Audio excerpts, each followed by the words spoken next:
My name is Nick Sinai. I'm a Walter Shorenstein Media Democracy Fellow here at the Shorenstein Center here at the Harvard Kennedy School. And first, thank you for everyone to come out. It's a fantastic showing. We are competing with the Tunisian Prime Minister. So when you're competing with a head of state, I thought I would bring my own set of badasses. So this is really fantastic. What I thought I would do is just very briefly, one, kind of thank everyone in the room for coming tonight.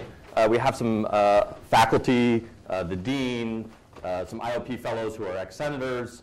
We have some fantastic CEOs and entrepreneurs. I see students from HKS, HBS, the college.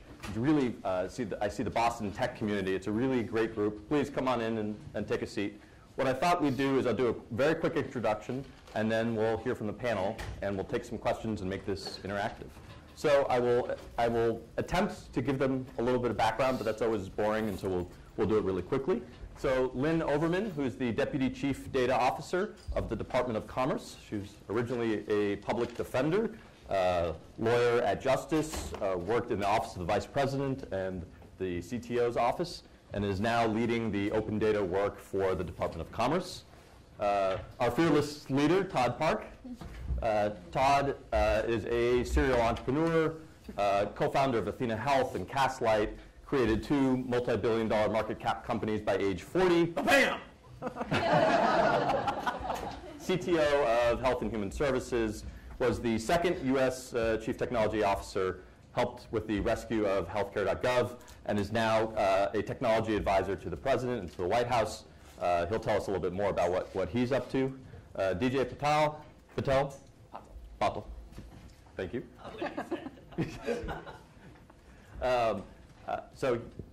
First, the U.S. Chief Data Scientist, the first one. The President recently announced him to the world.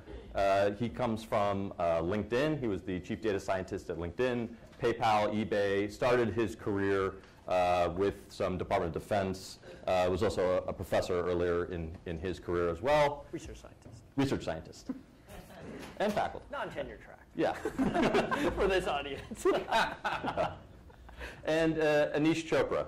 So Aneesh was the person who hired me into the White House, the first U.S. Chief Technology Officer and assistant to the President. He was the Secretary of Technology for the Commonwealth of Virginia, ran for Lieutenant Governor. He's also in the private sector, and he's the co-founder of Hunch Analytics. So I thought we'd just start very quickly, and I'd love to kind of hear what you're up to, and also kind of what motivated you to serve. So why don't we start with Aneesh? You have a new book out. Yes, I do. Well, thank you very much for coming tonight. I want to begin by sharing a bit of context. I graduated from the Kennedy School back in 1997. And I remember coming to this particular, yes, of course, we get a little love for that. Lots of love. And I was born at the Kennedy School in an era where the internet was just capturing the imagination, largely in the private sector, but with implications in the public sector. And a lot of my time and interest was thinking about how we might harness the full power of the internet to solve big challenges. And healthcare had been the particular challenge that I had been focused on, especially during my tenure here at the Kennedy School and as I entered into the private sector. The big part I wanted to share with you is that the headline coming out of this experience was that there's now an emerging set of capabilities for policymakers that I think were maybe available at that time, but have really matured, that have the potential to solve some of the biggest challenges of our day. And I tried to reflect on them in a book that I wrote, Nick mentioned, Innovative State, where I tried to understand a little bit more about what it is that we could be doing coming out of schools like the Kennedy School or the Business School or those of you in the college to say, how can we be a part of an effort to solve the big issues that we have to address climate change and improve income inequality, to think about healthcare and the like. And the big picture is that what you'll hear tonight are there a handful of things we can do, many of which have already been blessed by both sides of the political aisle, enabling a lot of entrepreneurial activity between the public and private sectors. Briefly, the notion that we should be opening up more government data and encouraging its use. The idea that we could work together to lower barriers to entry in the adoption of standards in many regulated sectors of the economy to open up more data for broader commercial use. The notion that we could find non-traditional problem solvers who may not think of themselves in the morning as the person who's here to solve climate change, but when thinking about what they've been doing on the internet, optimizing ad revenue, might have applicability in how to improve upon a model that might have benefit for social good. And that notion that we could tap into that entrepreneurial spirit through challenges and prizes. And last, but certainly not least, as very specific and discrete challenges appear in the public sector, that occasionally the need is there to form what is essentially a lean startup applied in the government sector that brings the best from the private sector and the best from the public sector on a well-defined problem to make a big difference. I'm honored to be part of the Shorenstein program as a Shorenstein Media Democracy Fellow with Nick to try to imbibe these capabilities through our curricula here at the Kennedy School and to the broader Harvard community. And I'm excited about investing in this space, thinking about the opportunities between the public and the private sector and the opportunities that are limitless to say, can we in fact invent the products and services that will make our society work better? I'm bullish on this opportunity, and I'm excited to be with you today. So thank you. Thank you, Aneesh. Todd, maybe turning to you, if you could tell us, you've had quite a tenure in the White House and HHS before that. What are you up to now, and what are you passionate about? Well, the thing I'd like to talk about right now that I am super excited about, and I'm heavily involved in my work is. Is your mic on? Oh, sorry. Turn on the mic. And then I'm heavily involved in my work as. Is this better? Yeah. Tech advisor to the White House based in Silicon Valley is basically talent acquisition, is recruiting. The reason why Athena Health and Castlight did so well was not because of me. It was because we accumulated basically a collection of the best people in the world to go tackle problems, right? That's really the most fundamental rule of startups. If you get the best people, you win. And if you don't, it just becomes a lot harder, right? So what's happening now is that the American government is engaged in an unprecedented effort to bring more and more of the best tech talent in the universe to come serve our country and to focus on the most important problems and challenges that we have and to basically advance the ball in all kinds of new and exciting ways. So one of these efforts is called the United States Digital Service, which is an effort that's relatively new. And you can think of it as a network of digital special forces teams, if you will. Elite engineers, product managers, designers, who we are parachuting into a growing number of government projects. And like with the healthcare data rescue, we are revamping, rebooting, radically improving those projects and their execution, ranging from delivering benefits to veterans to making the immigration process work better, so on and so forth. Basically, the combination of these elite teams combined with massive air cover from the top to be able to apply Silicon Valley best practices in government and set new precedents is a winning formula. It is actually a lean startup-like attack that's changing the fundamental DNA of how government executes using tech. So that's super exciting to me. But here's the thing. It only works if we get more and more and more of the best talent in the universe to come serve. And the most exciting thing that I'm seeing right now is that if you go, it turns out, to the best tech talent in America and ask them to serve, they will come.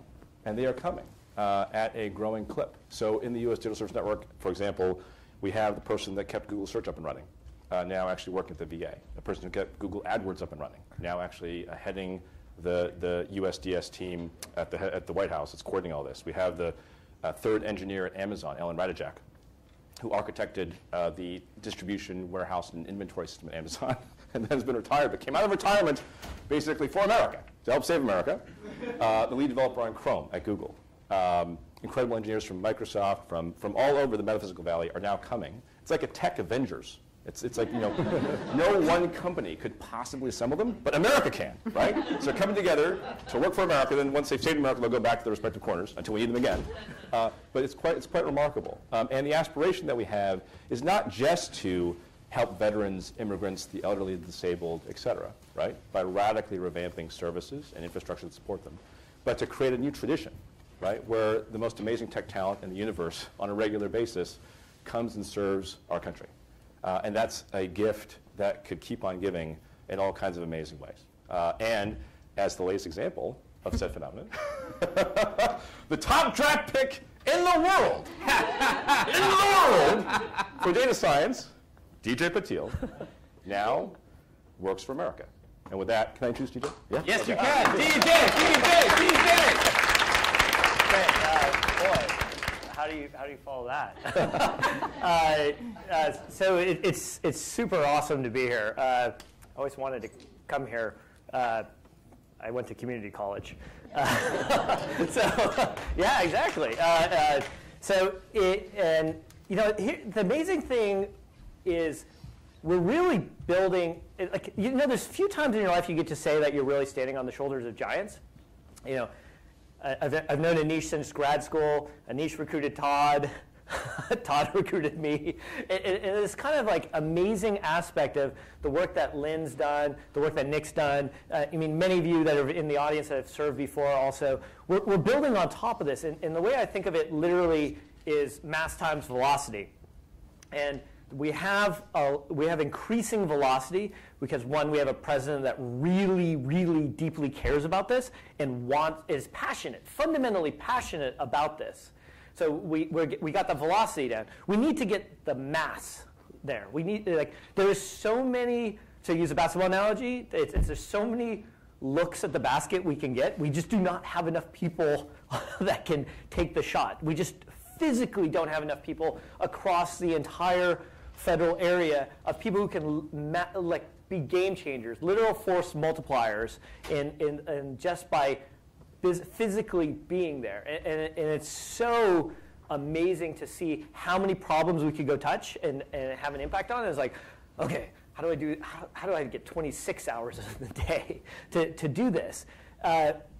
The opportunity to have immediate real world impact is massive. Literally the other day I was in the meeting and you're like, oh, you decoded the human genome. You have a Nobel Prize. You just kind of go around the table and you literally go, to Todd's point, you can't assemble these people. And so many of these people are already in government that when you give them opportunity and pathways, everyone sort of rises up and starts to create that momentum and that movement to really make this change.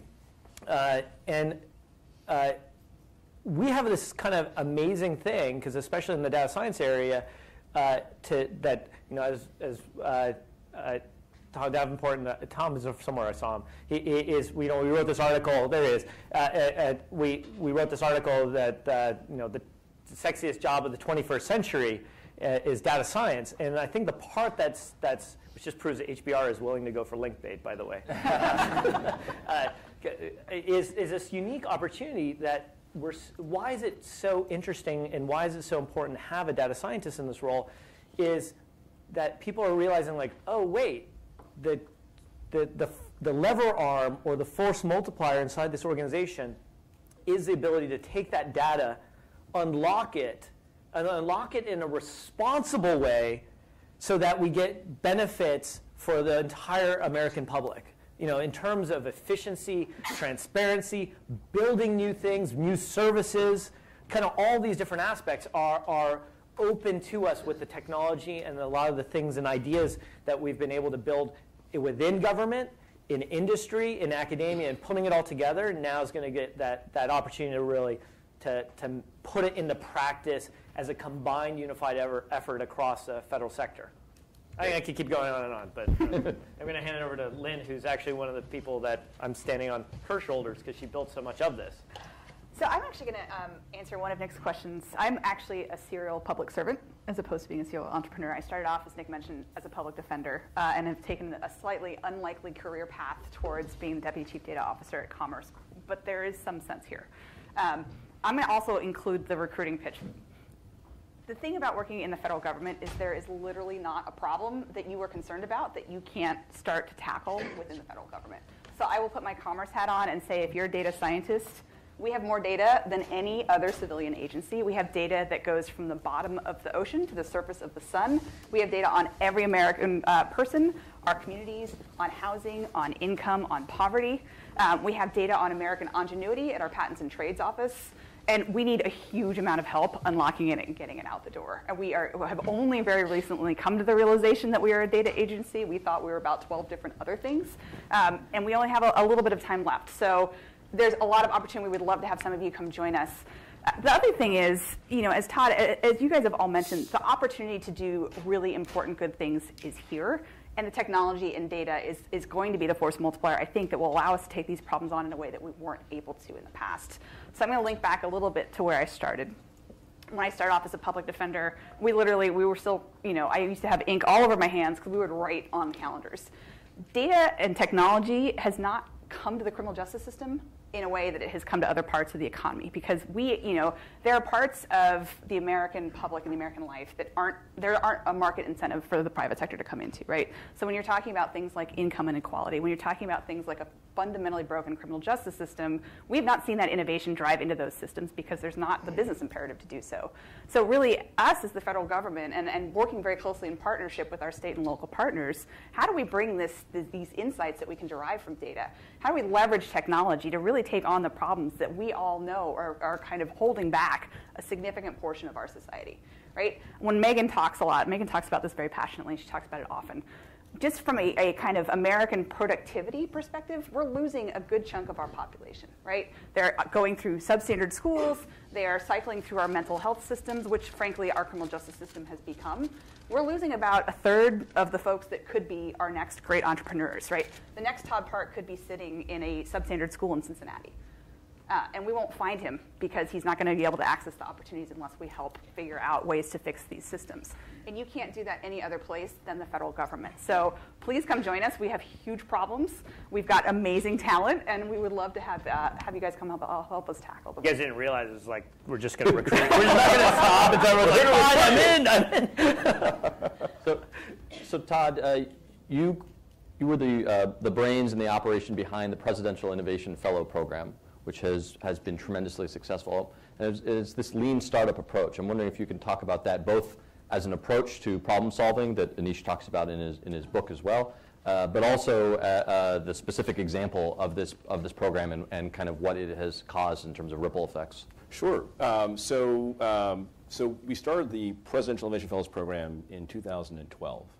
And the whole idea was to bring in incredible innovators and technologists and entrepreneurs from outside government to work with the best folks inside government on game-changing projects. The idea was to apply lean startup-style techniques to these projects, which these innovators from outside the government were very well versed in, whether they called it lean startup or not. Now, it's important to note that government is obviously not a lean startup, but it is helpful to think of projects to change government as a lean startup, because they are like building companies in an effort to build something new or make something new happen in an environment of high uncertainty, right? So a project to change government can best be thought of as a lean startup. And it turns out that if you apply lean startup techniques to said projects, they work a lot better than if you adopt more traditional modes of planning and waterfall-style execution, which don't tend to work that well. So what's interesting, what I think is what Nick's question is telegraphing, is Mike needs to be up a little bit, sorry. Is that we approached the Fellows program in and of itself as kind of a meta lean startup. So we started with a single round of Fellows, hoping that would go well.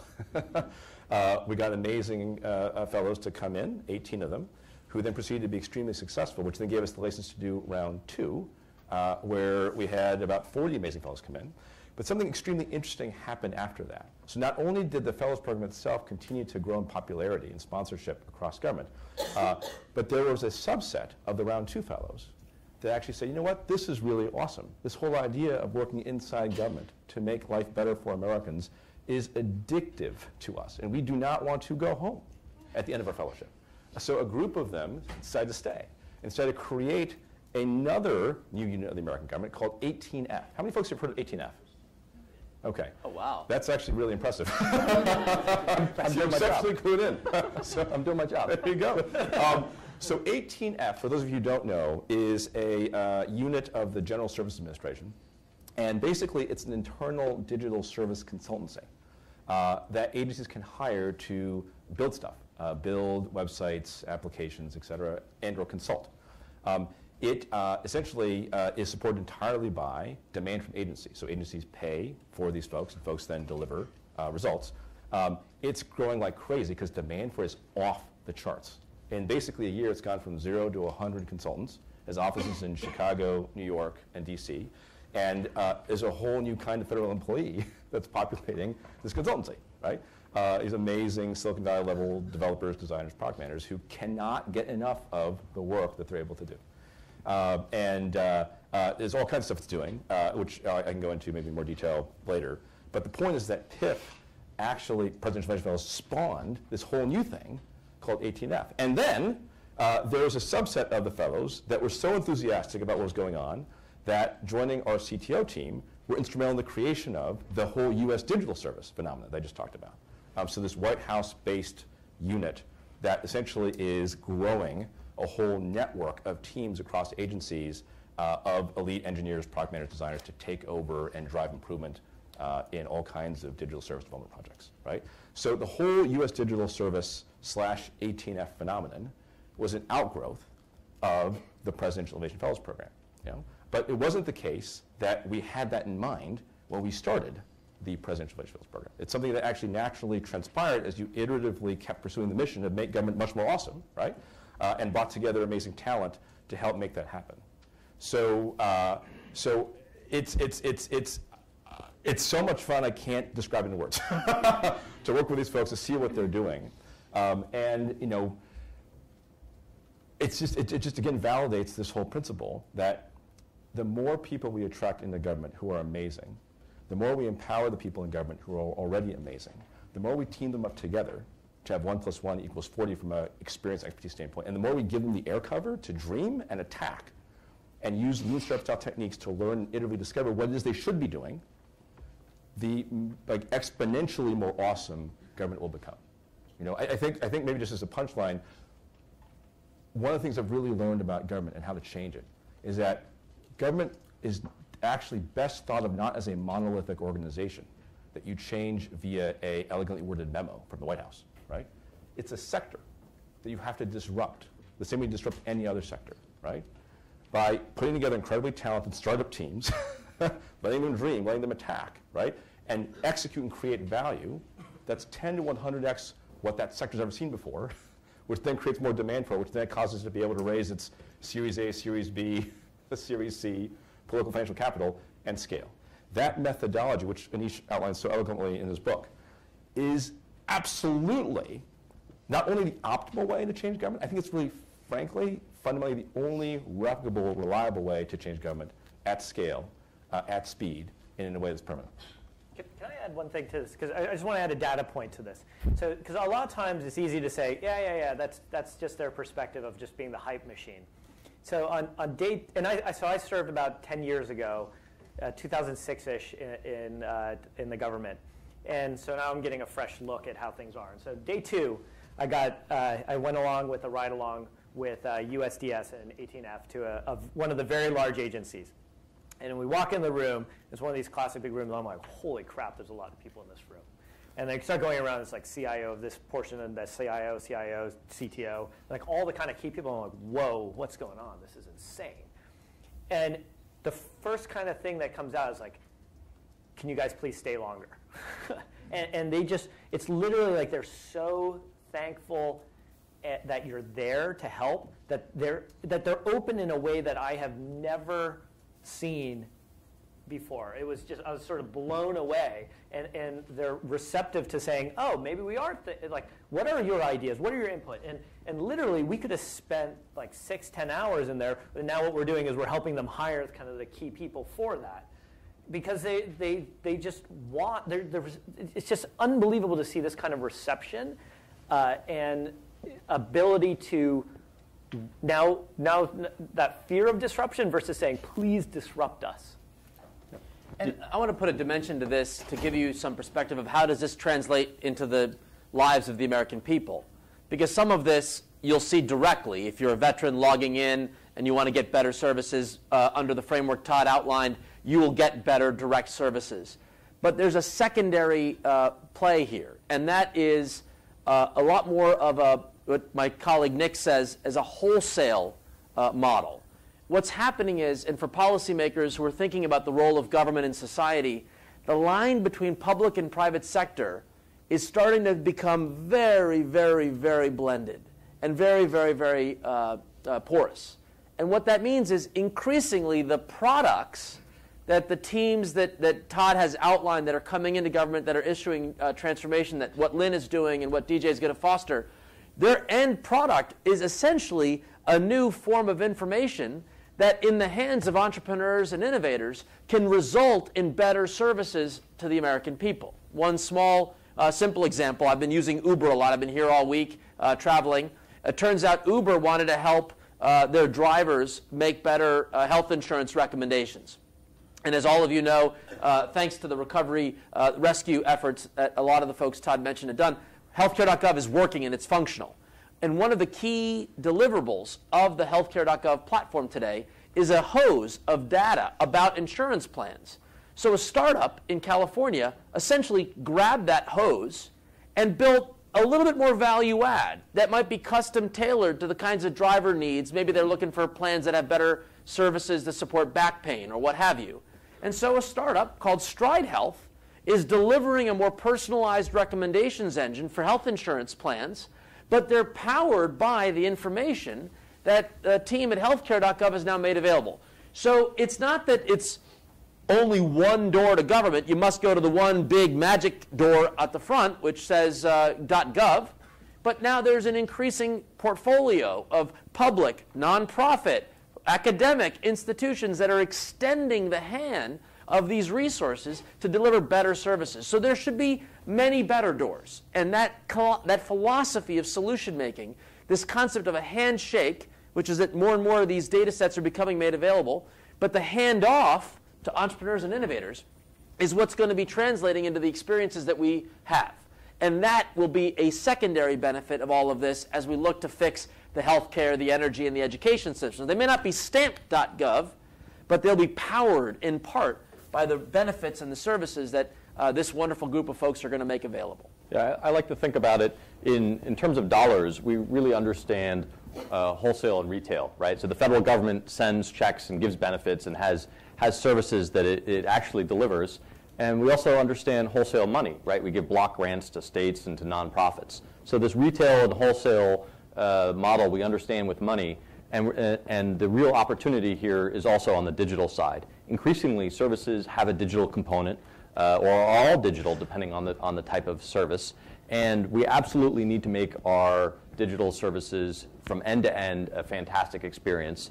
But there's also an opportunity to do smart wholesale. And so while you want irs.gov to work well and you want to be able to submit your tax information for free, you also want TurboTax and H&R Block to be able to innovate and provide great customer experiences and securely and responsibly send your information to the IRS. So that wholesale retail split in digital is part of what DJ and Todd and Aneesh and Lynn are working on. Lynn, why don't you talk a little bit more about some of the data sets or some of the things that you're doing at Commerce? Well, actually, I want to pick up a little bit on what Aneesh said, because we talked about this earlier, and this is something, so I will briefly tell you that at Commerce, what we're trying to do is very much open data 2.0. We have all of this data, and for us, really some of this is a prioritization problem.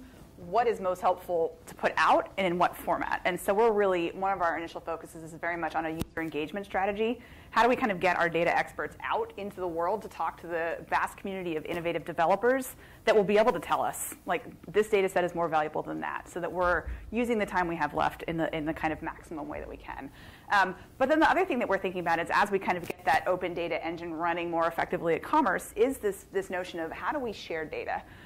There are a lot of things that we would do at the Department of Commerce. We issue a lot of economic modeling and forecasts that would benefit significantly from consuming data, right? So how do we create these partnerships where we as a federal government will put out information that will benefit the business community and the American public as a whole? How do we craft that relationship? It's a really interesting dynamic. And I wanted to pick up on the Uber example because we had a colleague from the city of Boston was at the panel earlier. And this is an interesting thing, right? For many private sector companies, their data is proprietary. But there are often kind of subsets or side uses of their data that don't impact them at all. There's not any kind of competitive advantage to them in having it. And they actually, so Uber shared their data on kind of traffic patterns with the city of Boston.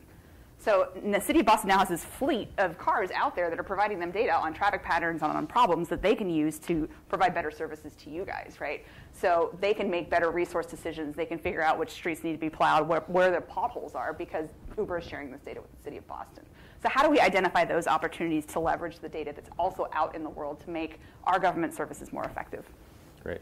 I'm going to ask a couple more questions, but people start to get your questions ready, because it's much more fun when we have a dialogue. We're going to have a mic there, so get ready, because this will be fun. Shifting gears a little bit, diversity in tech, gender in tech are big issues in Silicon Valley and in our entire economy. Lynn and Todd, I'm wondering if you could talk a little bit about that and how the administration has been dealing with that. Well, Todd was an amazing leader in the CTO space. I don't want to tell too many stories, but there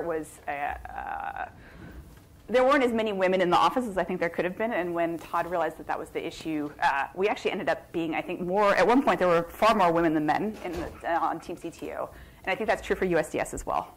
USDS, which again is uber elite, superstar engineers, designers, developers, majority women. Yeah.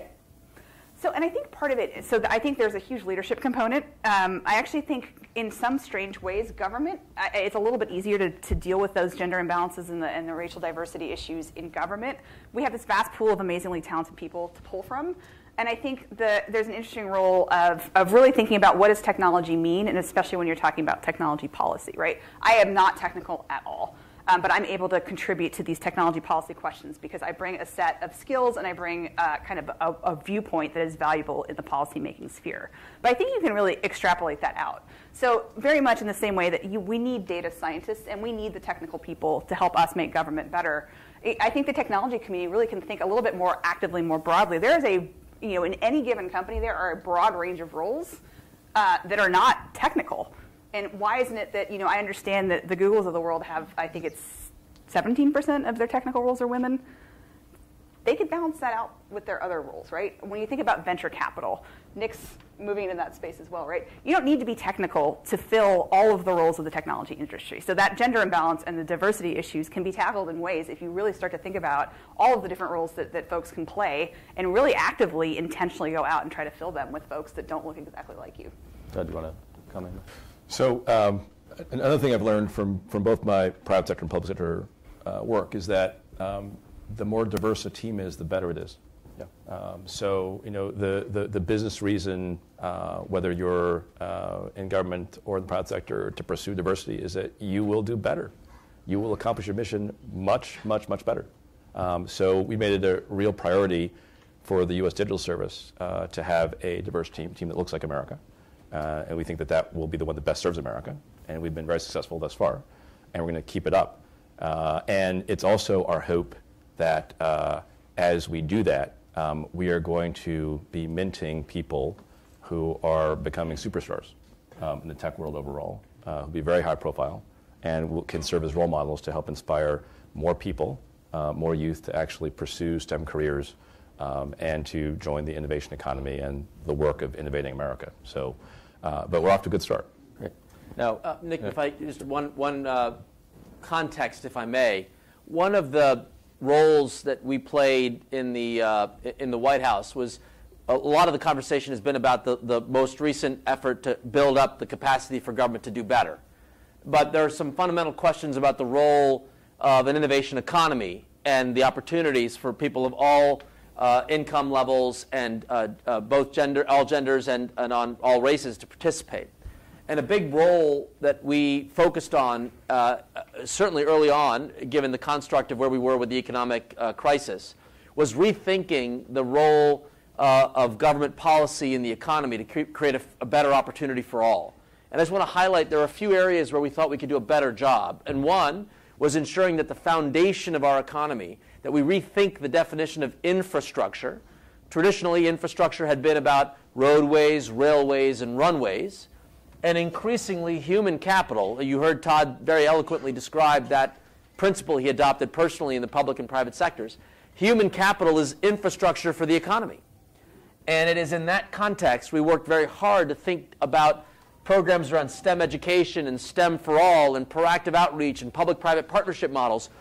When you reimagine in the economy, that human capital is a foundational element, it starts to shape a bit more about how the investments in the economy operate, at least from the public sector. Second, we also acknowledge that we always make rules of the road. Today, a special day, the chairman of the FCC led a 3-2 vote, a groundbreaking vote, to instantiate rules of the road that ensure an open internet for all. There would be no intermediaries dictating whether your app or your service is better than others, controlling the user experience. And what those rules of the road do is create opportunities, a lot more level playing field for the best and the talent in our society, regardless of who they are and what their backgrounds are, to have a fair shot to compete. And so part and parcel of the conversation about technology and government, and what we're talking about here, is an understanding that there are foundational investments in the role of government on infrastructure, rethinking it, and setting rules of the road to ensure fair and competitive markets that work well for everyone. And then to catalyze a lot of these breakthroughs in a lot of the spirit that you're hearing about the digital services team and the efforts that Todd outlined. That's part of the equation for how we can influence policymaking for the good. Now, DJ, the president asked you to scrub in on the precision medicine initiative. I think it was a Harvard 19-year-old who introduced the president very recently. I'm wondering if you could talk a little bit about the precision medicine effort. Yeah, and you know, it's the precision medicine initiative. Like, the more you dig into it, the more you just realize what a massive opportunity this is. And you think about this just opportunity to transform the fundamental way we think about providing service, and the opportunity it is when you say, hey, that you should get treatment like this, or you should get it differently. And what is that? You know, like, when we think about it, if you think about it, this case of when you go to a website these days, you no longer get the same thing that one other person does. We start to tailor the experience. We've gotten that. Like, if you don't get a tailored experience now, you're like, man, what's wrong with this site? Like, it feels weird. And that's very much oftentimes a very consumer type approach. And so why aren't we doing that with the basics of fundamental science for things just as simple as even, should you get the same aspirin dosage as somebody that's different from a genetic layer? Is it different when you get to the layer of, because you had you had different, you grew up in different areas. You were exposed to different things in the environment. Those things are starting to we're starting to get a handle of it. But the place where it gets really phenomenal is says, okay, fine, we can start unlocking the genome. The costs are coming down massively. The ability for everyone in this room to have a full genetic sequence is going to be a reality in the next few years. Like, you will be able to go in and be like, oh, great, I got a sequence, and it says this. And then you're going to be like, so it says this. What the heck does that mean? What are you supposed to do with that? And simultaneously, you're going to have all of this data coming off the sensors, your Fitbit, your Jawbone, whatever. Pick your favorite thing that's going to be giving you data. You're going to have something that's instrumented on your bed that's telling you how to sleep, all this kind of stuff.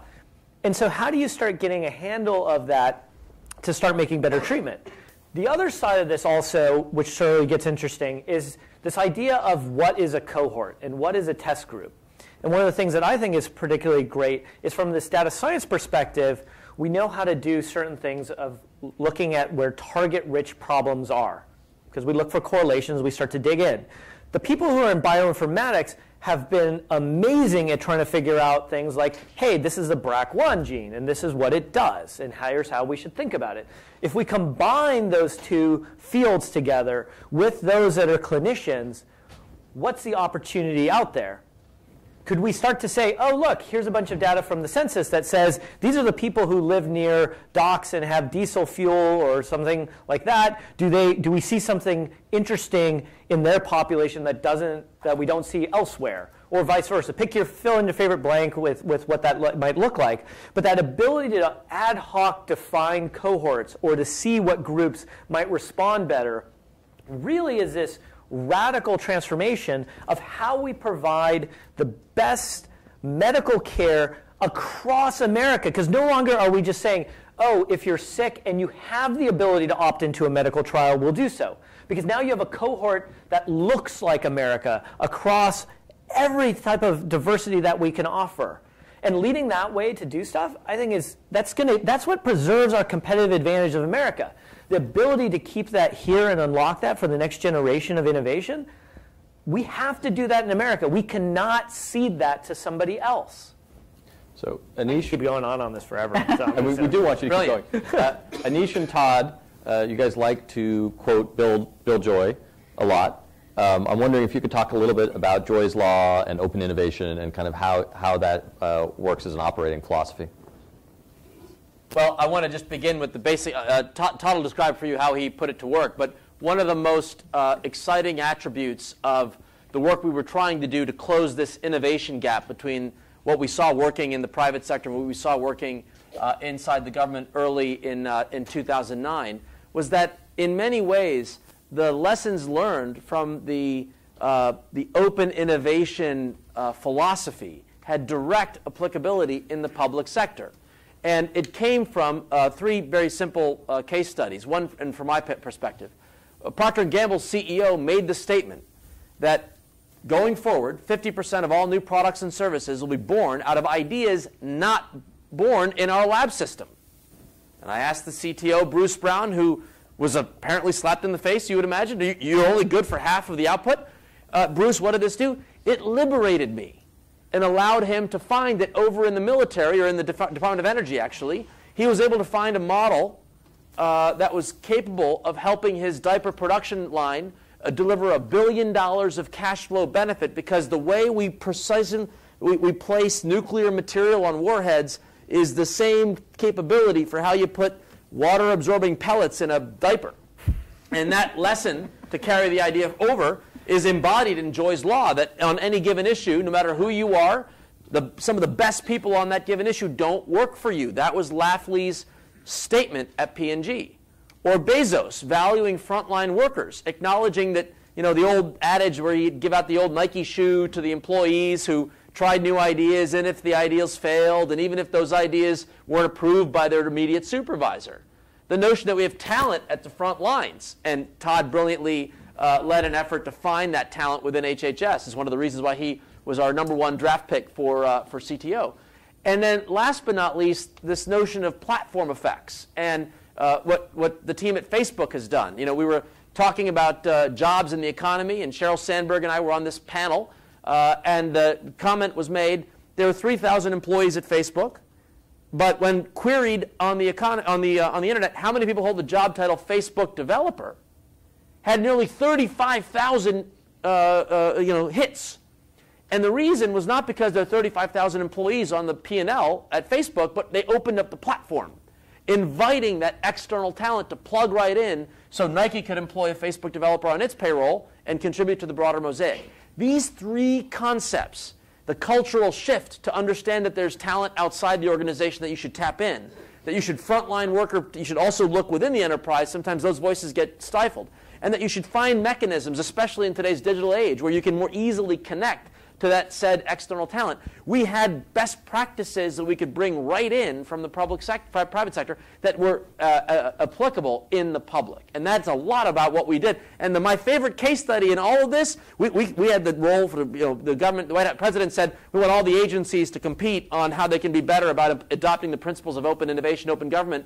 And my job, and Cass Sunstein, the attorney, the lawyer over at HLS, looked and said, who's doing it the best amongst the agencies? And it was the CTO of HHS. That man, Todd Park. How'd you bring it to life, brother? Yeah, How'd you bring it to life? What is Joy's Law, and a practical example of how you thought about this?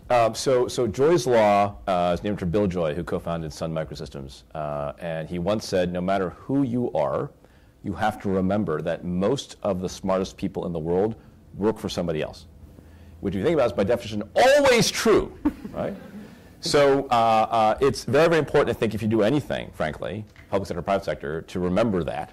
And also remember that the more you get all the other people in the world to care about your problem and work on it, the more successful you are going to be. So just one example that I'll describe, and we really put this into action in a lot of different ways across government, at HHS was around open data.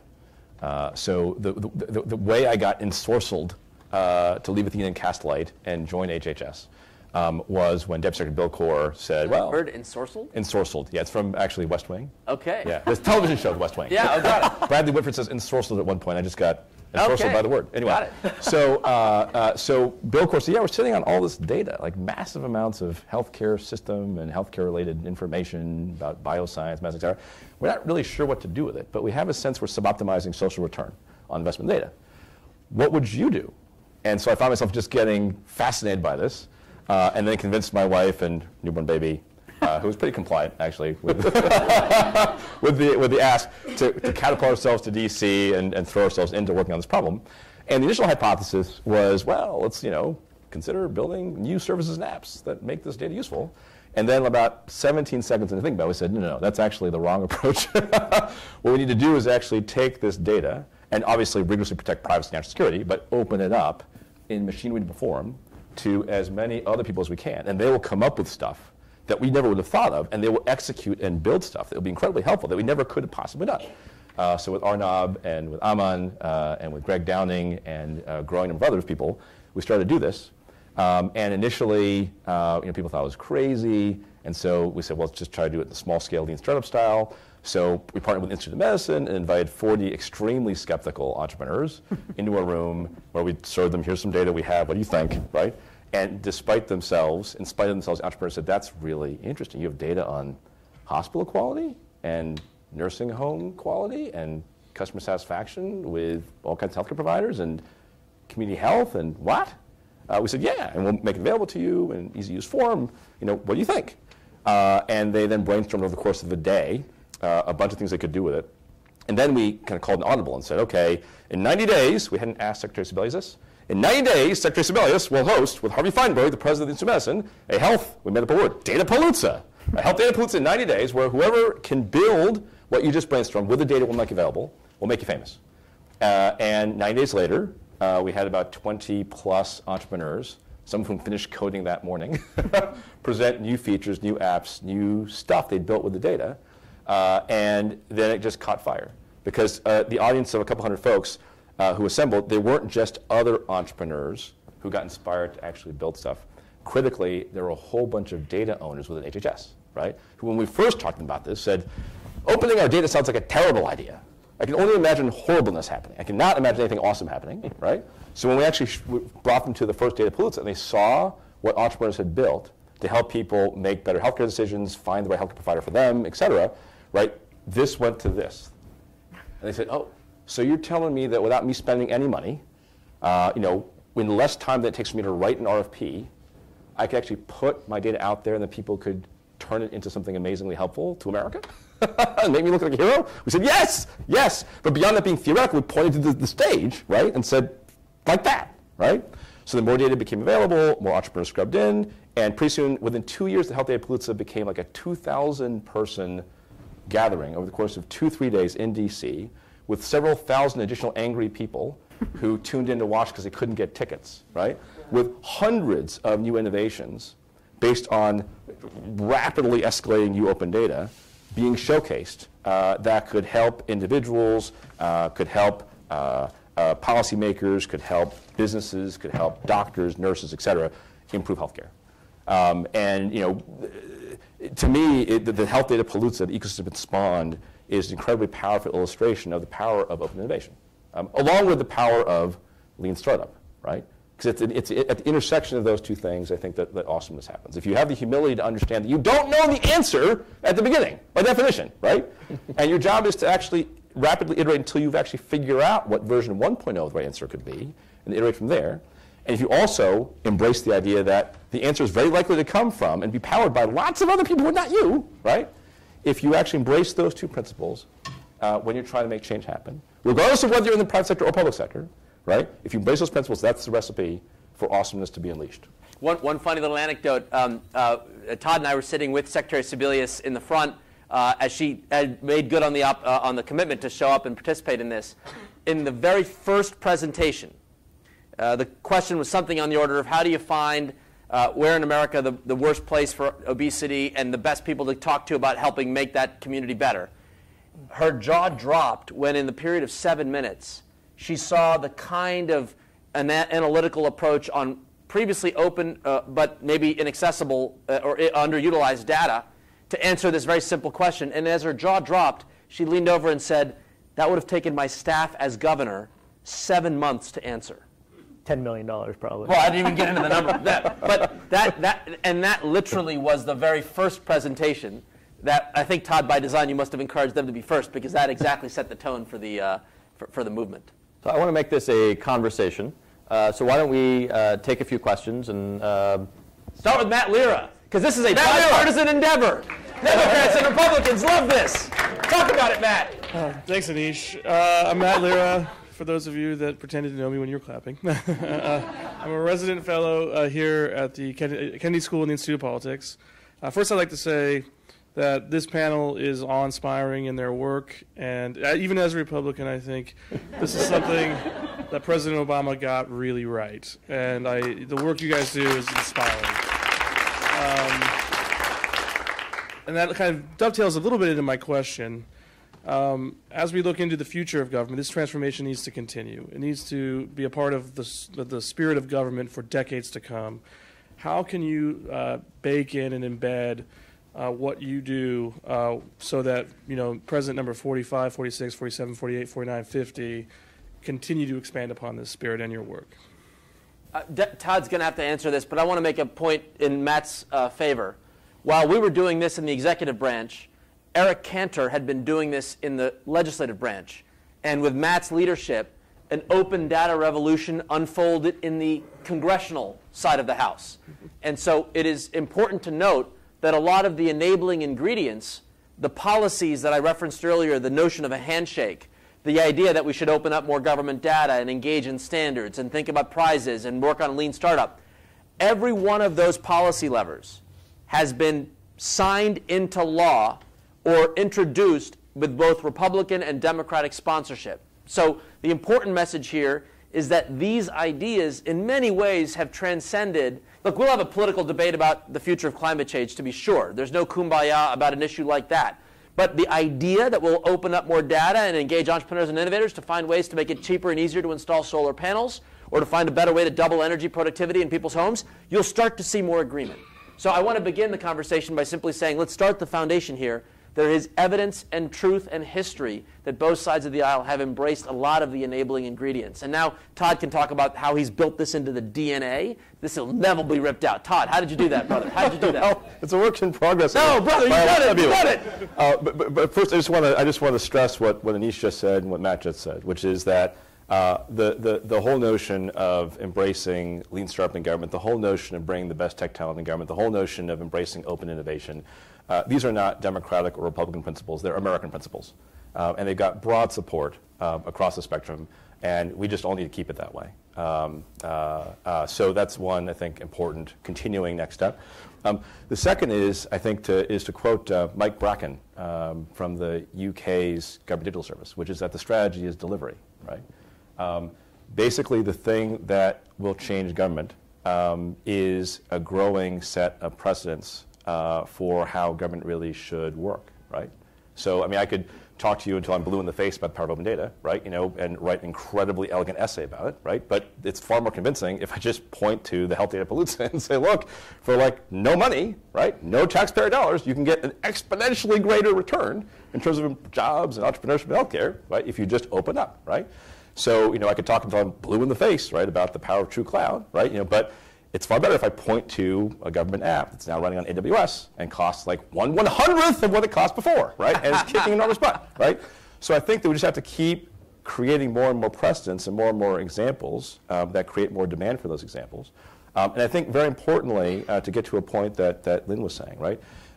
These are all examples that are done in partnership with the people who already are in government, right? Career civil servants who are incredibly mission-oriented, incredibly capable, but haven't always been empowered to kick butt at the level they're capable of, right? And so those are really incredibly powerful allies in this whole effort. Frankly, the most exciting stuff that will continue to happen over time is going to be increasingly powered by these civil servants who are incredible and incredibly talented, who are taking these ideas and running with them, had them a long time ago, frankly, and are now given the air cover to go do those things and really drive change at a genetic level. So let me try to be very specific about something that we're trying to do now. So, and I think those here in academia have a critically important role to play. We can't meet the demand for all the data scientists out there. Like every agency needs it, all tiers, from the leadership all the way to the nitty-gritty details. And one of the things that we have to do is not only train those people up, but also find great ways to slot them into the whole stack. And a large part of our effort will be how do we start to train those people and how do we get them great homes and career opportunity to progress. One of the things we did when we were, and this comes back to the Joy's Law, one of the things that we did at LinkedIn building our team is we actually got a lot of great data people from government. Yep. Like that's where the bunch of the nucleus of the team came from. That's where the nucleus of Facebook's team came from. So all of us grew up honing our skills on data that is created by the taxpayer dollar. And so serving back to the US citizen and giving people that career path to do that in those homes, I think a lot more people would stay. And that is that fundamental thing. We have 2 years to make sure that pathway is set for the next set of people to stand on our shoulders to make that even more amazing inside that. And that's one of the things that we should be held accountable and measured on over the next 2 years. Yeah, I think it's really hard to roll back transparency, right? There's constituencies for it, whether it is government accountability groups, the press, citizens. It's really hard to kind of work backwards. So. Also, I mean, I think delivery is really an important piece. I want to kind of emphasize what Todd said, is that these are some of the most mission-oriented people I have ever met. And when you show them that they can actually deliver their services more effectively to their stakeholders, they won't stop. I mean, they will just keep doing it long after we're gone, regardless of kind of who comes in after us. But these are people, we're giving them the tools and we're showing them the way to do it, and then they're going to continue to do amazing things long after we're gone. So Matt, you're the leading digital thinker in the Republican Party, and so no doubt the next candidate and the Democratic one will compete about smart and effective government. Next question. Great. Thanks. Something that I was hearing in everyone's remarks was the need for common approaches, especially with respect to innovation that's reusable. And I'm wondering in particular about identity increasingly. So with the personal data that needs to be protected, but also from which some of the best insights can be gleaned. You got it. How, being able to get reusable consents assumes and requires some composition of identity as a service that can be trustworthy and that can be interoperable simultaneously. And I don't yet really see in the US any plan for that. Of course, there's NSTIC and IDSG, and they're doing standards. There's F6 in the post office doing kind of a SAML hub. And there's little he's dropping all the terms. I love it. I mean, so there's not that there's no activity. There's lots of activity. I don't see a plan that has a sense of that people can rally around toward an architecture that could be usable. I don't see a federal role yet that's come forward or cohered. I think some states are doing a great job, but that's a whole nother conversation at a national level. So I'm wondering about this kind of federal-shaped whole where the leadership and some sort of plan or something people get behind, I sense ought to be. Is there something coming, or is it sort of something where it maybe privacy and legal civil liberties issues are such that it's been deliberately put off for this administration? I'm curious because if, with the time remaining, you could have a moonshot here, and it wouldn't be that hard, just to compose a OpenID Connect service or a REST OAuth 2-based service that just the federal government used. You could actually leave behind not a lot of little apps and services, but by using GDS and and the other ones, you actually could get behind something leaving infrastructure upon which all other apps and sectors of the economy could be premised. So let me just take a moment, if I may, let the folks in their seats now give you the formal answer. Now that I'm out, I can share some context. When the Precision Medicine Initiative was launched, a critical provision in the president's statement, in the fact sheet, was that essentially they're going to use every regulatory authority they have to ensure that consumers have access to their own data and the ability to connect them to services that will help them live better lives. So what does that mean?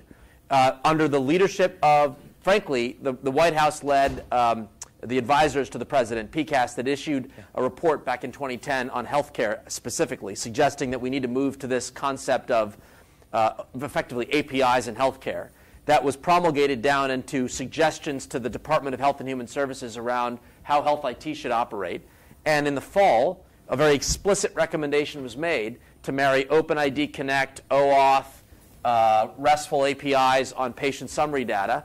And that led to a privately funded initiative called Project Argonaut. And just on Tuesday here at the Kennedy School, we hosted a 3-hour roundtable from stakeholders throughout the private sector, the public sector, and had voluntary commitments from companies up and down the value chain pledging to adopt what is essentially a set of approaches that the public sector called to have happen and is now being prototyped. And Project Argonaut is open source, open access. Every bit of data is available. As of Wednesday, they announced that every piece of implementation guide will be made openly available for anyone to reuse, and anyone can self-test. So the movement is happening explicitly in health. Nick, under our leadership in energy, helped get the energy sector to agree to technical standards for the ability for individuals to connect an app to their energy consumption data, and so forth and so on. So what I want to suggest to you is, even if there may not be like a memo with 50 pages of detail in one thing, the call to action has been made. The response is in motion, and the train is welcome and open for you to dive in and contribute to, because we would love your help. And that's just the outsider perspective. I don't know if the three of you want to give here's what the official line is on this, but it's happening. +1. The only other thing I would add, that if you check out the update to the big data report, it also outlines a bunch of the things that are going to be pushed and focused on around privacy. The Podesta Big Data Report. There's an update that just came out 2 weeks ago, I believe, 2 or 3 weeks ago. And it has a bunch of the privacy aspects that we're going to push on as well that contain a number of these efforts. And so energy is going into this. And this is one where, especially around like the precision medicine, where some of these are thorny problems and really a challenge with consent, and do we have to come up with new standards, a new way of thinking about it, these type of aspects and it's one that I think the tech community has a lot to offer. The legal community has a lot to offer. Patient groups have a lot of perspective that has to be at the table and central to this conversation. We don't have a lot of time to really start focusing it and making it a deliverable versus a bunch of talking points. We have some more questions here. We can. Thanks. Thank you. Thank you. Yeah, thank you very much for your presentation. It was excellent. I'll offer a quick comment before I ask my question. You guys are all very passionate about recruiting top talent, so I want to just throw out a little bit of help. I run an entrepreneurship innovation organization that has all the best and highly motivated and high potential students from Canada and the US. So I'd love to help you guys get your hands on their resumes. My question is with regards to cybersecurity. It's become a more public and high-profile issue. Can you talk a little bit about the work that you guys are doing or have done to address maybe how the government is helping the public sector and maybe partnering it on cybersecurity? Thanks. I don't want to take up all the policy topics, but I want to make sure you have context. So very early, the president issued a framework, and a big aspect of that framework, frankly, were the technical opportunities for the public and private sector to share information, to identify common signatures and common threat vectors, so that the ability to identify and then have a response scale out, with the time to do that would be shrunk. In fact, a bipartisan act of Congress, Senator Thune and Senator Rockefeller, embraced that aspect of the president's executive order, which subsequently followed. And that bipartisan act has instantiated that NIST will play this convening role. The energy sector is one of the first to have already adopted the framework and is actively engaging to ensure that we have a public-private model for smart grid cybersecurity. Obviously, healthcare industries that are already regulated have had a framework around this. Healthcare, every data breach in healthcare under the High-Tech Act is now reported as a public data asset. So you data miners out there can go figure out what are the common themes around why do we have data breaches in healthcare. We don't have uniformity in data breach standards in the broader sector of the economy, but healthcare we do. And what's the root cause? It's bad passwords.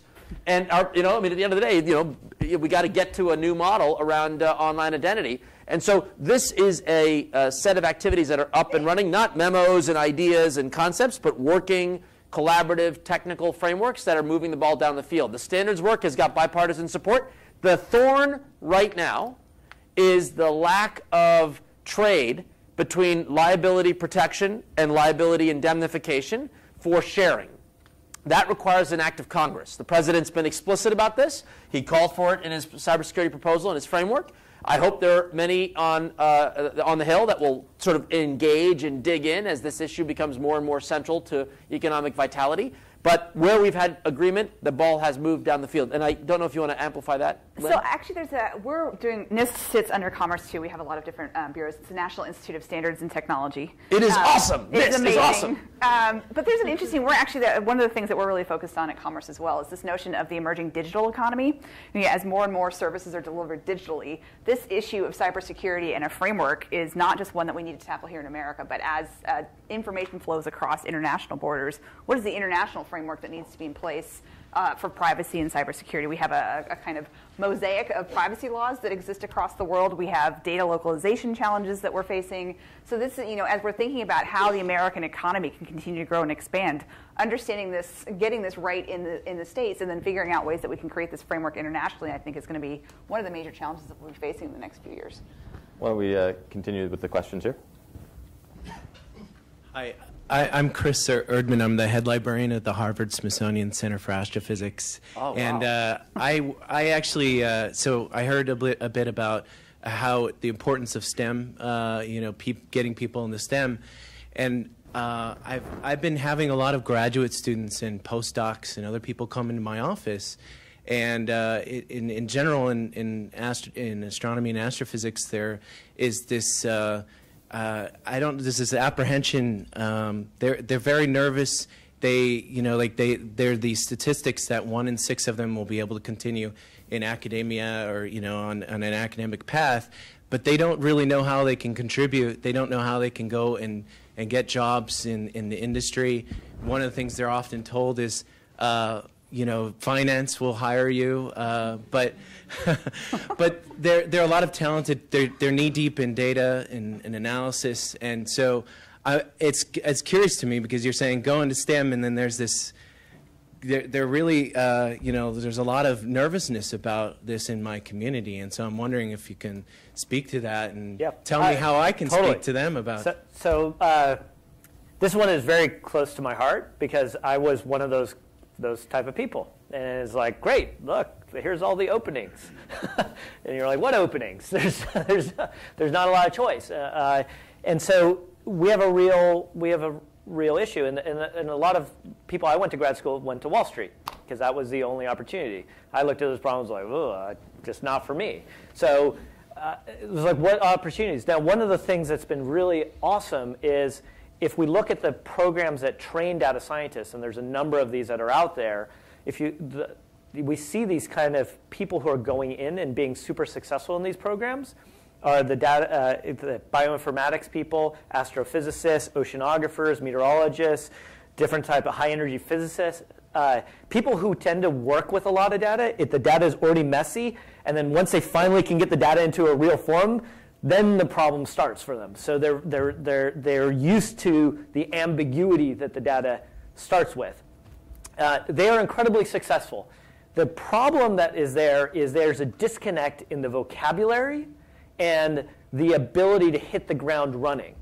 With little as 4 to 6 weeks of training or working on an open data set or in hackathons or these other things, these guys crush it. And if you look at the teams like, for example, at Square or even a bunch of the ones at LinkedIn, these guys have just come in and made massive impact. What I personally would love to see is that same pathway created for those people into government, and so that they can really showcase and be that lever arm to do that. That's one of the things that would be personally important for me. Under the Precision Medicine Initiative, some of the things that we are starting to work on and trying to get going immediately is that partnership between industry and academia to help train people that don't necessarily fit the exact mold. And oftentimes that just means don't fit the mold because they don't look exactly like the person who's in that slot with the skill sets, but have that ability to massively contribute to that Joy's Law component and get them that nice rounded pathway so that they are instantly successful and people can see the value there. And so tell those students there are great opportunities and they should not be dissuaded by the fact that it may take some just pounding the pavement, knocking on doors to get that role. It took me 6 months before I got my first job offer that really came across because my mom ran into the CEO of Skype at a dinner party, and simultaneously I was talking to a friend who was a consultant at eBay. But everyone passed me up. And it was largely because I didn't know how to communicate with them, they didn't know how to communicate with me. So please tell them that they have the ability to literally be that game changer and be ruthlessly relentless at not accepting no. I just want to say, too, like, you're an inspiration. I'm teaching a course called Data Scientist Training for Librarians. So it's an honor. Awesome. Pull his YouTube lectures. Next question. Hi guys, my name is Wen Tao, and I'm a junior studying at the college. I'm also currently taking seminar with Nick this semester, so I would like to thank him for kind of like leading me the way and having me here tonight. So, before I get to the question, I just want to have a quick show of hands. So how many of us are from the college here tonight? Raise your hand. Okay. So now to get into my question. The message that I've been getting from you guys is that, come work with us. Come work with us in the government where a lot of exciting opportunities are happening. But it seems like this message is catered more toward like the young professionals or experienced professionals, and not for the college students or the recent graduates. And and at the same time, when I would talk to my friends, a lot of places that these people are ending up in is like places like Facebook, Google, and LinkedIn, but not a single person says they're going to work for government or even like less well-known but impactful companies like Athena Health or Gaslight Health. So, I just wanted to know, what kind of effort has been going into even like raise interest and recruit people from the college? And also, what do you guys think we can do to, just basically do this thing better? So you're right. The people that the U.S. Digital Service and 18F, as examples, the Presidential Innovation Fellows Program, right, are going after right now are people who are young professionals, right? They're people who have had a certain amount of experience, right? And so you can put them into a situation and they have a whole bunch of synapses that fire that are memories of broken bones that they've had that cause them to be more effective, right? At basically engendering change in an organization. Because one thing to keep in mind is that actually, like, we've shown our technical problems to people coming in, and they correctly assess them as not really very complex or difficult technical problems on the scale of what they're used to seeing. The stuff that's really rocket science is the people/culture/process re-engineering to basically reconfigure projects and reconfigure agencies to be able to execute on Silicon Valley best practices. Now, to do that, you have to have sky-high tech IQ, but you need also critically EQ that's even higher, because that's really where the rocket science comes in, right? So that being said, while it's generally true that the more broken bones you have, the higher your EQ, it's also the case that we met plenty of people I met plenty of people in my career who could come out of college with phenomenally high IQ and EQ. So we just haven't gotten there yet, but we will. We absolutely will. And I think it's an important part of the overall effort, I think, to get more and more of the best and brightest, the biggest brains, the biggest hearts in America to come serve in government. So we have not come to the college to recruit yet. We have not come to MIT undergrad yet, but we will, I can assure you. I think the other thing that we should also think about is there are tremendous opportunities in public service outside of the technology space. So while technology is a really key tool, there are really major problems that we're tackling that we could benefit from college students from coming to join us, right? So at the federal level, at the state level, at the city level. I can tell you that working with city government is actually amazing because mayors are the most directly accountable politicians you will ever deal with. They're the ones that when they walk down the street, somebody's going to tell you, look, my street light is out on my street and you need to get somebody over there to take care of it. And they will do it, right? So, and they have kind of the ability to move much more quickly because they have that imperative of I have to be responsible to my constituency. So if you're interested in really hard problems, and if you're interested in having a direct impact on the quality of people's lives, government and public service are really the best things that you can do. I would suggest straight out of college that will give you perspective and viewpoint and experience and frustrations and broken bones that will ultimately lead you to amazing opportunities over the course of your career. Code for America. Exactly. Yeah. Archon, did you want to? Yeah, it's a little bit of a follow-up to that in terms of what you're looking for in terms of hires from the college or from an MPP program. So everybody on the panel's hired lots of people. And so I have two questions. They're the same question but from different sides. When you hire a policy person trying to work in the tech government space, what are the skills that you really wish they had that they don't have? And then the flip side of that is when you've hired young tech people working in this government and technology space, what are the skills that they need that they typically don't have so that people in this room can kind of tool up in the right way and meet in the middle and be effective? So actually, I can speak from the perspective of somebody who is not a tech person at all and is a policy person. And I think the marrying of the two is the most effective approach, right? So one of the reasons that I have moved into this space is because it gives us an amazing ability to solve problems, right? Solving problems is, I think, the commonality that cuts across those two perspectives. And having the people who can actually help you build the tools that will do it, but also having the people who understand this is what the problem is at a very granular level. This is what people are actually coping with as they're moving through our systems. I talk about this all the time. When I was a public defender, a lot of my clients were eligible for and were seeking Social Security benefits. And they would come to me and they would ask me to help them apply. And I had a realization that for my clients, these are literally some of the most poor people in the country, we have set up a system that is ostensibly there to provide them with money that they are entitled to under the law, and we've made it so difficult they needed a lawyer to help them get these benefits. Like, that is not the way that we should be delivering these services. And if you can take a step back, right, so having that understanding of the way that people are navigating our systems now and how challenging that is, and then sitting down with people like Todd and people like DJ and Aneesh and Nick and saying, how can we leverage technology to make that process much, much, much easier? The marrying of those two perspectives, I think, is what actually generates all of the amazingness that's come out of these projects so far. I'd say one gap I think that we have right now is in the Silicon Valley, at least, view of the world. I think something that we're doing very well is we're taking a lot of people and interning them and training them with a lot of the skills that they need very quickly. I think Ansaf is back. He's back there. He had either the good fortune or the really horrible fortune of interning with me.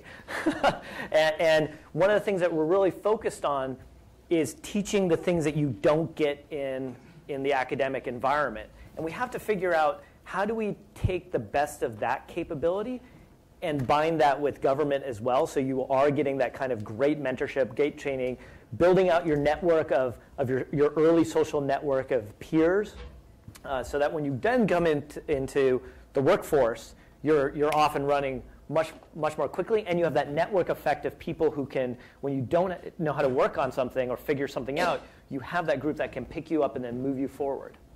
Arkan, I want to just say one comment about mindset. Many of you in this room may not see yourself as skilled as DJ on the data science aspects, and you may feel a little bit like it's a further afield from where you've been. There is a mindset of product development, which I believe is a skill we should begin building up, a muscle that we haven't quite worked out as much in the policy arena. And what I mean by that is, when I came here, a lot of the discussion while I was a student was there was a thing we want, and the debate's going to be, how do we regulate to allow that thing to happen, or how do we finance a program to get there? But missing from that debate was that thing itself is a product, and if we had a product mentality cycle, we could think about ways to make that product better, faster, cheaper. I was Virginia's Secretary of Technology, and one of our first priorities for open data was I asked the governor if we could produce productivity measures. And I asked the superintendent of education, part of my roundabout was I went to all the cabinet and policy leaders, and I just asked them questions. And the number one priority for the superintendent of education was getting folks the GED. We had a lot, 14% of our state population was without a GED. And as we had the conversation, Archon, we had federal, state, local funding streams, 7 of them, independently teaching GED in the prisons, for welfare moms, in high school, in community colleges, etc. And so I asked the simple question, what is the product? What is the risk-adjusted cost per successful graduate? I didn't think this was a complicated question to ask. We have 7 different ways of teaching the GED. Do we track and see what works and scale it up? There had not been a mindset of product delivery. So it's a policy judgment, train the GED, but what does that mean? And how might you start thinking about a portfolio of products? Some can be in the spirit of frugal innovation. I'm a disciple of C.K. Prahalad, who was a Michigan business school professor, who had this notion that a book written called The Fortune at the Bottom of the Pyramid, or what today you might learn as frugal innovation. How do you put price? Today, in the Virginia legislature, a Republican delegate wants to put a strategy to make college, a 4-year college, to cost no more than $16,000. Just put a bill out there, and it got unanimous votes in the House and whatnot. But that's a mentality question. What would that look like? How does that product get developed and designed and rolled out? So that skill, that muscle, it'd be great if we began working that muscle out. And for those who want a shorthand on this, go to Kareem Lakhani's class over at the business school and get to his stuff, because he's in that mindset, that product development mindset. Yeah, I would agree. I think that technology, innovation, and design, which are all related but different things, are fundamental for a policy school and really important. And so it's not always the bacon or the eggs, but it's the frying pan. And so you have to be sufficiently savvy about these things, and technology, innovation, and design really are key to taking a product strategy in delivering the services so that all Americans and our most vulnerable Americans can be helped. We have time for a few more questions. Tag team. Yeah, we're going to tag team this. This is our favorite team, Todd. You got to meet these guys. But thank you so much. This has been an absolutely fantastic panel. My name's Allison Flynn. I'm a second year here at the Kennedy School, and I'm one of the co-chairs of the Tech for Change student group. And I'm Denise Lynn. I'm the other co-chair of Tech for Change. Can we get a what? Over the past year, we've seen a real both need and demand for tech opportunities at the Kennedy School. So as Tech for Change, we've tried to respond and be as inclusive as possible. We've conducted a survey of over 250 students. We've met with numerous research centers, faculty, administrators, had a lot of fantastic conversations. And we've really heard that students care about this. There's demand, it's only getting bigger, and we need to do something about it as the Kennedy School. So tomorrow we're actually having a summit, and we're bringing together key administrators like Dean Fung and great faculty and students, research centers, I think I already said that. But we're bringing together all parts of the HKS ecosystem to talk about this problem. And what we'd love for you to tell us is, if we had to think of maybe the 3 most important things that a policy school could do to train people, public servants, to exist in this new digital ecosystem, what would you say those 3 things were? Yeah. Wow. Yeah, and you, Todd. Go, brother, go. Go, brother, go. Go, brother, go. Yeah. Can I also add, it's not just sort of to become digitally literate, but how HKS can really be the leader in this field. Yeah. Sort of as the premier public policy institution, what do we need to be the best? Ooh, I've got mine. Yeah, go. DJ, go. The humanities and arts, ethics, and humility. And when I say that, when I mean ethics, I don't mean because people don't do it right or do those things, but having a framework to help others understand what ethics are.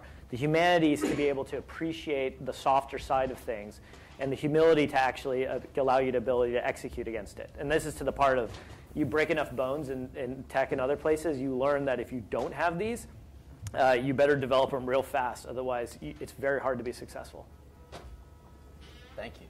And as I think as one expression of humility is to learn the basics of lean startup and open innovation, which are humility systematized into execution, right? And the thing that emphasized about lean startup and open innovation is that while they were born in the tech innovation entrepreneurship world, they're actually applicable to almost any kind of change you could possibly imagine. Yeah, there's nothing more humbling than putting your first product out there and watching what everyone says on Twitter. That's right. So it's a universally applicable kind of system of humility, I think, to kind of burn into your brain.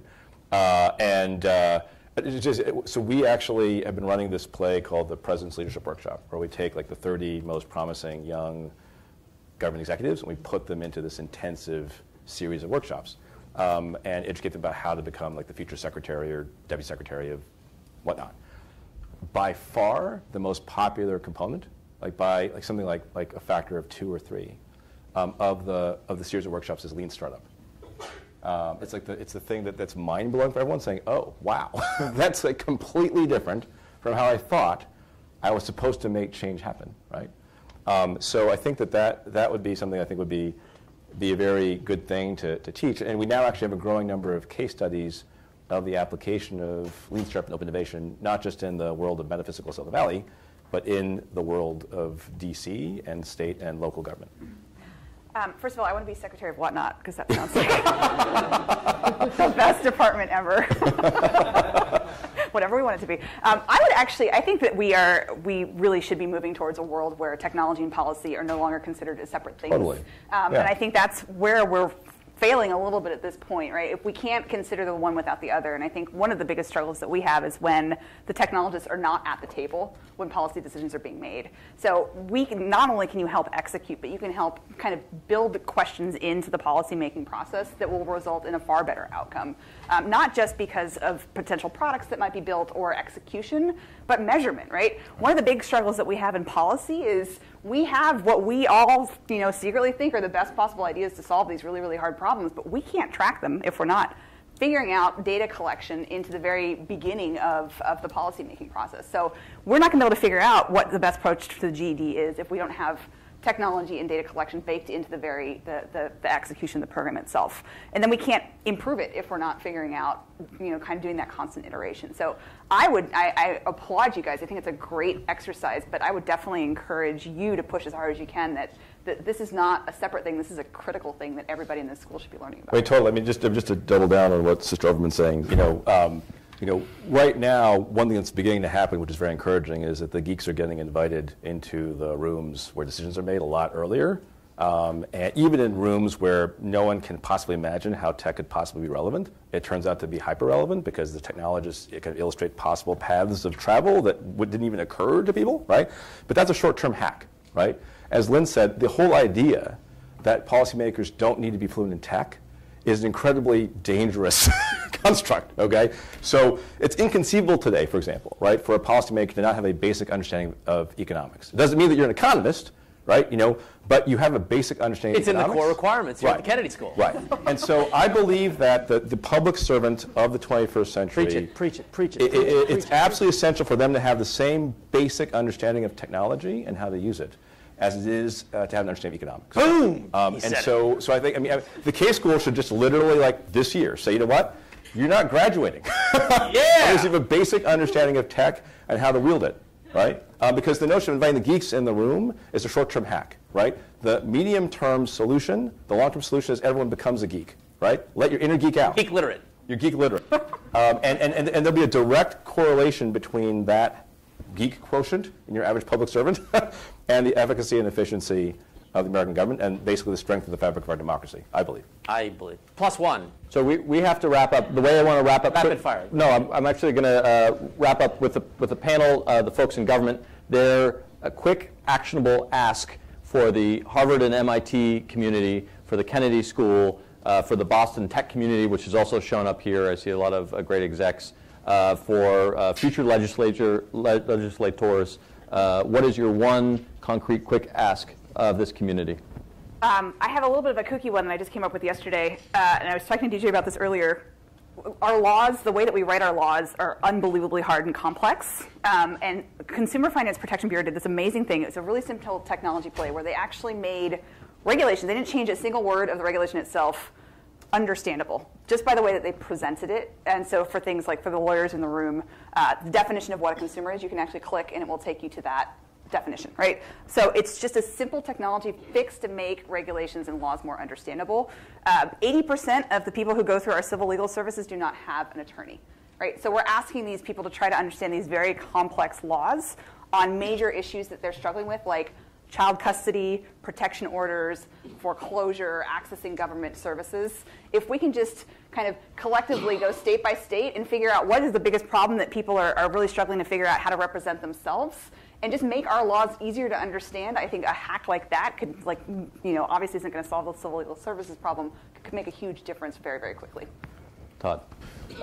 If you are an incredibly gifted, patriotic, passionate, high EQ engineer, designer, product manager, DevOps person, or you know someone who is, data scientist, absolutely, or you know someone who is, basically either go yourself or direct that person to whitehouse.gov/USDS, whitehouse.gov/USDS, where you can actually learn a lot more about the U.S. Digital Service, AT&F, et cetera, and apply to join the growing brand of sisters and brothers that are doing amazing things across government. Because if we just get more of the right people to show up, then the very trajectory of the government and of the country will change for the better.